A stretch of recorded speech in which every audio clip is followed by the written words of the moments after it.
Esses dias eu entrei num mega conflito porque eu percebi que eu queria ter mais alcance na internet, mas ao mesmo tempo eu não queria. Do tipo, eu queria crescer mais, queria até de repente até viralizar, mas ao mesmo tempo eu queria ficar quietinha. Eu fiquei pensando que eu queria ser tipo... Lembra do Mr. M lá do Fantástico? Que ele fazia as mágicas, fazia um monte de coisa, mas no fundo ninguém sabia quem ele era. Achei que tu queria revelar o segredo. Não, queria falar a imagem dele, que ninguém sabia quem ele era. Esse é o meu primeiro canal no YouTube e eu queria começar ele contando essa vulnerabilidade. Porque quando eu comecei na internet, eu sempre lutei por uma internet onde as pessoas não fossem perfeitas, sabe? Toda vez que eu via alguém que parecia que a vida dava tudo certo, que o feed era perfeito, que os vídeos dela não tinham nenhuma falha, me dava uma aflição, me dava um nervoso, porque eu pensava, meu Deus, a vida da pessoa é perfeita, menos a minha. Só que eu comecei a parar para pensar que em algum momento da minha trajetória eu comecei a me perder, porque eu comecei a ser a pessoa perfeita do Instagram.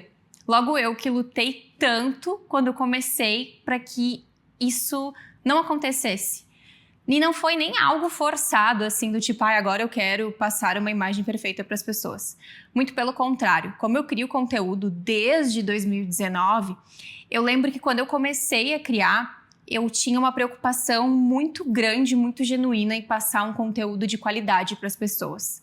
A minha maior preocupação não era a estética do vídeo, o cenário, mas sim a mensagem que eu ia passar.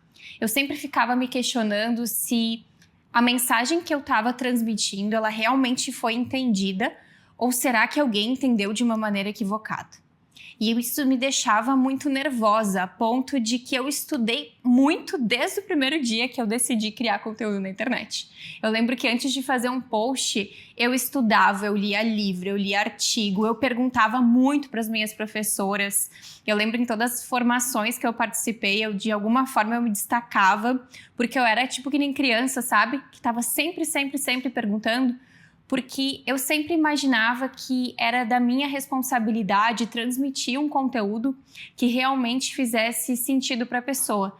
E o meu maior medo era prejudicar alguém, porque eu tô falando de saúde mental. Então eu pensava, nossa, eu tenho que pensar exatamente o que eu vou falar para que de alguma forma eu não faça mal para ninguém. E quanto mais eu ia fazendo isso, mais segura eu ia ficando. Então eu nem posso falar mal desse processo, porque se não fosse esse meu jeitinho de ser, eu não ia estar aqui na internet hoje fazendo esse vídeo, provavelmente. Então, como eu percebi que eu tinha muito medo de falar algo errado, eu comecei a me desenvolver em outros formatos de criação de conteúdo. Eu comecei a ficar muito boa em escrever. Então, a maioria das pessoas que me acompanham na internet, os meus seguidores, as minhas amigas, as minhas clientes, elas sempre comentam o quanto eu sou boa em narrativa. E a verdade é que eu fiquei boa em construir uma narrativa porque eu tinha muita dificuldade de falar no vídeo. E a dificuldade era esse medo que eu tô falando pra vocês, era o medo de errar, o medo de fazer mal pra alguém. E aí eu comecei a roteirizar tudo quando eu tava fazendo o vídeo. Os meus stories, eles sempre foram pensados antes de eu gravar qualquer coisa. Vídeo, então, no Instagram ou em outras redes que eu fazia lá de vez em quando, também era tudo muito pensado. Tudo aquilo que pudesse ficar assim para a posteridade, digamos assim, que nem esse vídeo que eu tô fazendo agora, eu morria de medo. Porque vai que eu tenha falado algo errado e que a pessoa tenha disseminado isso de alguma forma e fui eu quem falei. Eu comecei a querer controlar absolutamente tudo. E de certa forma, isso começou a me prejudicar. Isso começou a me prejudicar porque... Lembra no começo do vídeo que eu comentei pra vocês que eu não queria ser perfeita? Mas o meu medo de fazer mal pra alguém começou a me tornar muito perfeita.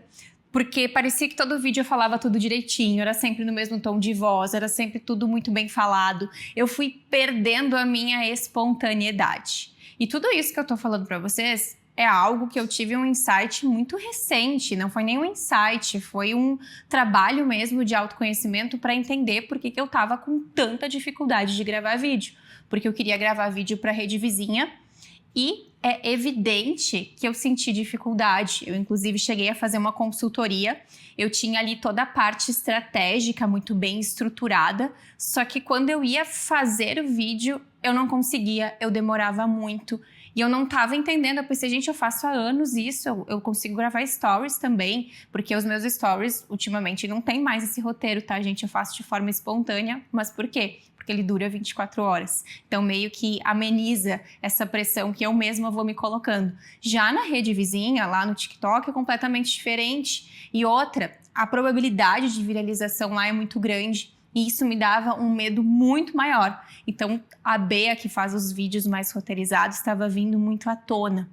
Então, olha só o quanto eu precisei trabalhar esse meu aspecto emocional para que eu conseguisse estar aqui hoje, por exemplo.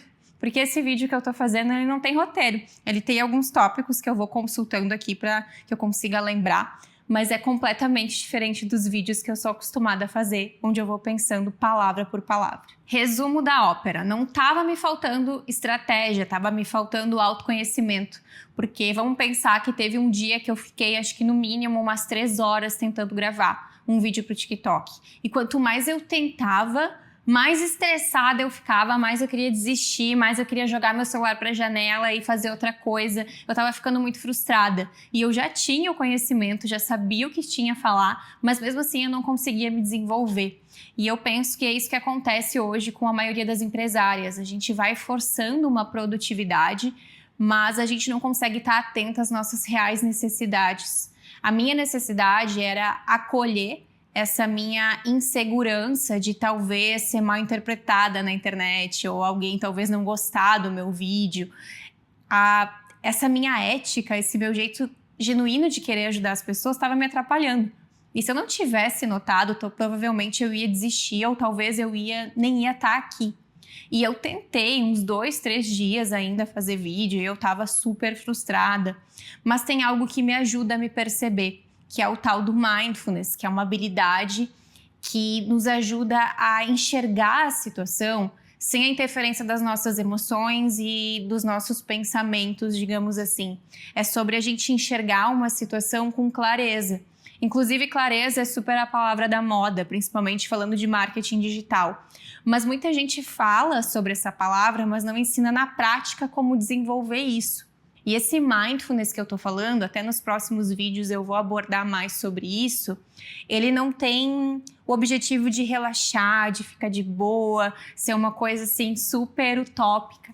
Na verdade, essa prática é uma prática para que a gente consiga olhar para aquilo que a gente geralmente está negligenciando, que era o meu caso, por exemplo. Eu vivia no automático repetindo que eu não gravava mais vídeos porque eu não queria ser famosa. Eu dizia, nossa, mas se eu viralizar, eu não quero isso, eu só quero ter ali um faturamento para pagar minhas contas, os meus luxos e ajudar algumas pessoas, eu não tenho essa ambição.